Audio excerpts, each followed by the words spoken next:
What are you reading? Hi, Stacy. It's something for class. Don't you try to fool me. That's a comic. I'm serious. I'm analyzing religion and religious traits that appear in Neil Gaiman's Sandman. The whole book just screams with religious symbolism, characters, concepts, morals, and scenery that I want to see if what the series is trying to say is that dreams play a vital role in the creation of religion. You're telling me that this comic has enough stability to hold such a complex idea? That's exactly what I'm saying. How can you be so sure? Comics are just silly, dumb things people read. No way it could hold that much credibility to maintain such an idea. How could you not say such a thing about this series? I mean, it stares at you directly. Just look at the main character. It's Morpheus, the god of dreaming.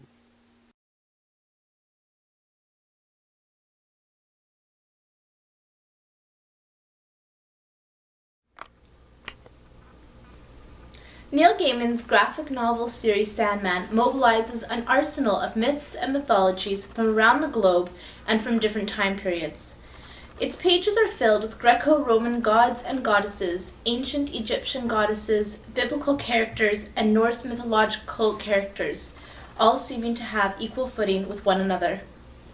The series does not privilege one set of mythology over the next, but rather demonstrates the plenitude of human-created myths and mythologies that continue to influence human thought and art to this day. The word myth itself has multiple definitions and usages. Two particularly salient definitions provided by the Oxford English Dictionary are that myth can mean 1. A traditional story typically involving supernatural beings or forces which embodies and provides an explanation, etiology, or justification for something, such as the early history of a society, a religious belief or ritual, or natural phenomenon. 2, a widespread but untrue or erroneous story or belief, a widely held misconception, a misrepresentation of the truth. There are therefore three related components to the concept of myths. First, myths are above all else stories. Second, they provide explanations to help us come to terms with human existence. And third, they are essentially fictitious and untrue. The Sandman series works within these intersecting ideas to suggest that religion itself may really just be mythology, a human fabrication, a story with an end. Perhaps most importantly, Sandman shows us, through its treatment of different mythologies, that myths are simultaneously powerful and fragile. They are powerful because they have the status of ideology. They can infiltrate the everyday lives of individuals, becoming almost common sense. Myths are also fragile in that they are human creations and thus cannot exist forever.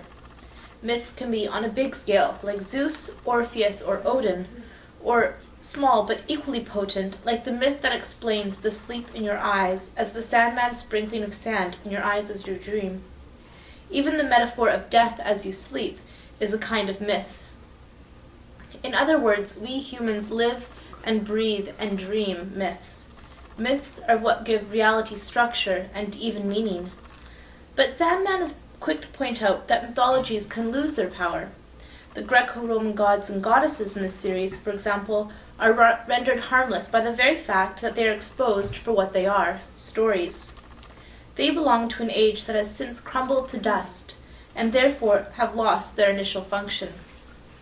As the critic Terence Saraskikny argues, one of the Sandman's most prominent themes is the changing status of mythical cosmologies, as what was accepted as truth, even as ultimate truth, passes into story.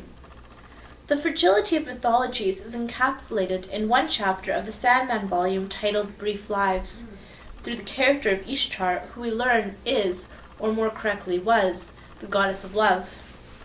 She says, "I know how gods begin, Roger. We start as dreams. Then we walk out of dreams into the land. We are worshipped and loved and take power to ourselves. And then one day there's no one left to worship us.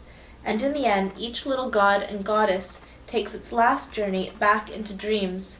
and what comes after not even we know. The passage debunks the idea that gods and goddesses are eternal, all-powerful, and all-knowing. Ultimately, it suggests that mythologies are like the endless themselves. They too are brief, fragile, and changeable things, endless in name only. The fundamentally human frailty, mortality, is thus echoed in the frailty of the stories and myths in Gaiman's graphic novel. Nothing endures, but everything is subject to retelling.